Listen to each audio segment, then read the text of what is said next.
আসসালামু আলাইকুম প্রিয় বন্ধুরা, কেমন আছো? আশা করি সকলে অনেক বেশি ভালো আছো। আজকে তোমাদের জন্য নিয়ে এসেছি নতুন একটা ভিডিওটির বিষয় দেখেই তোমরা বুঝতে পেরেছো এটা কোন ভিডিও।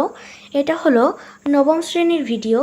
নবম শ্রেণীর ষান্মাসিক সামষ্টিক মূল্যায়ন 2024। এটা বিষয় হলো জীবন ও জীবিকা। তারিখ 10 তারিখ 7 মার্চ 2024 সাল। 10 তারিখ 7 মার্চ 2024 সালে অর্থাৎ 10 তারিখে তোমাদের যে পরীক্ষাটি অনুষ্ঠিত হবে সেটা হলো নবম শ্রেণীর, সেটা হলো জীবন ও জীবিকা পরীক্ষা। এটা হলো অ্যাসাইনমেন্ট নম্বর 1। আজকে আমরা সমাধান করব অ্যাসাইনমেন্ট নম্বর 1, অর্থাৎ এটা কিন্তু নমুনা প্রশ্ন কিন্তু আমাদের কিন্তু ডিজিটাল প্রযুক্তিতে আমরা যে নমুনা প্রশ্নগুলো দিয়েছিলাম তার শতভাগই কিন্তু তোমাদের ডিজিটাল প্রযুক্তি পরীক্ষায় এসেছিল। তা বেশি কথা না বাড়িয়ে চলো আমরা প্রশ্ন এবং উত্তর শুরু করি। প্রশ্ন: